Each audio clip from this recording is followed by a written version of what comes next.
This isn't just for Southern men. This is a message for all men. This one's for the Southern men, not the politicians, not the bootlickers in Washington pretending to know bourbon from Boone's Farm.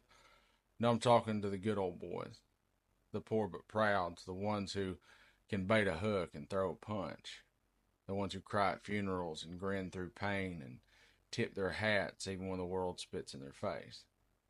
The ones that sound like me and look like me and were raised like me, but somewhere out here on this long stretch of American decline, you've lost the damn map.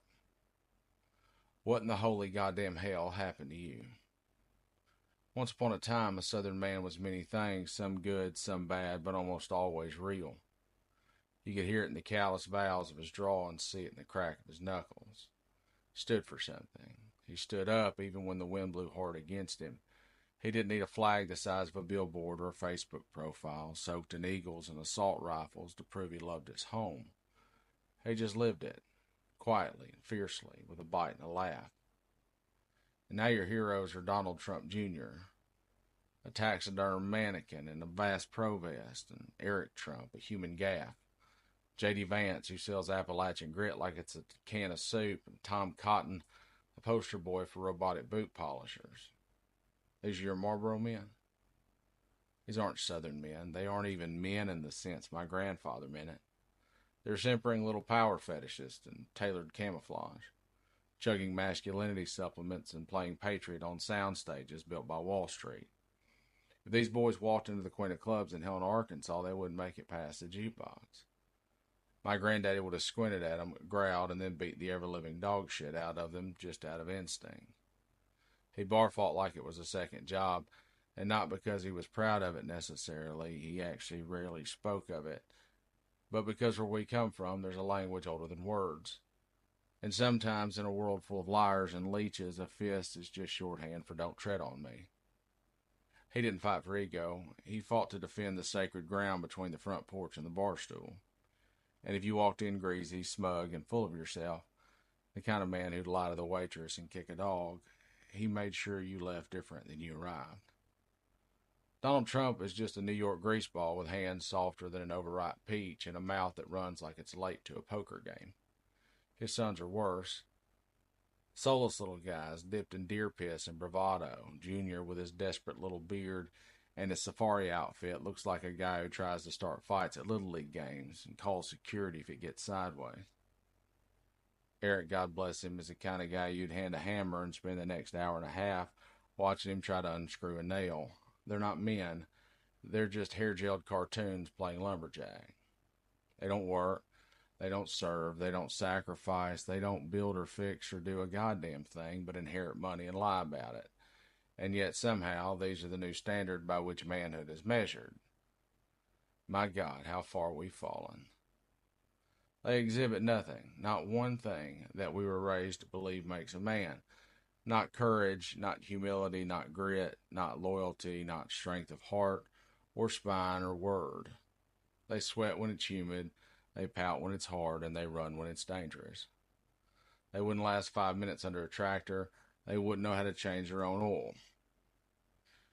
But don't get me wrong, I'm not saying violence is a virtue or that bar fights make a man. I don't think manhood is some holy grail to be earned through broken noses. That's cheap thinking. That's the kind of thinking they sell now. Packaged rage, televised chest beating, a bunch of cosplay cowboys co-signing each other's insecurities on cable news. Manliness isn't in your fist or your flag decals. It's in the quiet things, the hard things, the true things. And these boys you worship now wouldn't last 5 minutes in the world you walk through daily. The part that turns my stomach is this. A Southern man, a real one, wouldn't stand for how these clowns behave in public, not toward his wife, not toward his daughters, not toward his children or anyone else's for that matter. He damn sure wouldn't let some orange-tinted loudmouth mock a disabled person or insult a widow, brag about assault, or spit bile at working folks just trying to get by. His mother would have slapped his mouth clean off for half the things these men say, and his grandmother wouldn't even have wasted her breath. We were raised by steel and iron women in church dresses who carried casseroles in one hand and consequences in the other, and now you fly flags with a man's name on them. You worship him like a savior. And you can say you voted for the lesser of two evils if you want, and maybe you did, but when you defend him, when you excuse him, when you wave his banner like it's a Stars and Stripes reborn, you're not just complicit, you've already sold your soul. And I don't pretend to have the definition of manhood carved in stone. In fact, I think most definitions are too brittle and break under real pressure. But I do know what it's not. It's not inherited money and gold-plated toilets. It's not screaming on a stage while other people fight your wars and pay your debts. It's not throwing tantrums on television and calling it truth. No. A man is what he does when the storms come. A man is how he treats people who can't do a damn thing for him. A man is what he says when no one is looking, and how he loves when no one else understands. And these slick-haired frauds wouldn't recognize that man if he offered to help them jumpstart their helicopter. We're the truth tellers. The ones who called out bullshit even when it came from their own side. The ones who didn't kneel to power or party. The ones who didn't want a king, but dared to be goddamn citizens. We have never been perfect down here. God knows the South has blood in its roots and ghosts in its halls, but at least we did have some kind of honor. Raw and flawed, but ours. But now we have cowards playing cowboy and wrapping themselves in Dixie nostalgia while licking the boots of northern con men. If you told my grandfather that one day Southern men would kneel, God help us, before Yankees with gold toilets and fake tans, he'd have thought you were drunk or possessed by the devil. But here we are. Men who once stared down hard times now waiting in line to be knighted by a game show host. You've made a liar of my grandfather. He told me we don't bend, we don't cower.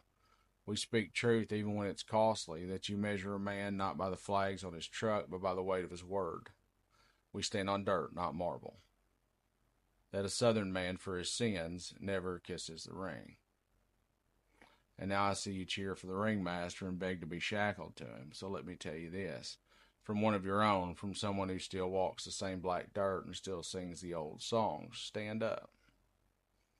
Stop kneeling for fools. Stop praising cowards. Reclaim whatever dignity that once defined you, not through cruelty and not through guns or flags or chants, but through truth and courage, through the goddamn backbone that built barns and fought wars and buried family. You used to be better than this. Hell, we used to be better than this. Don't let it die with you. We're Southerners. We're unfit for crowns. We're too proud to bow and too tough to follow weak men with gold names and borrowed backbones. Let the South be known for its integrity and dignity. Let it remember what we claim to be and not what the world thinks we are. We've proven them right so goddamn often. I'm not sure we know how to prove them wrong. But for the love of God and biscuits, let's try. Defiance till death.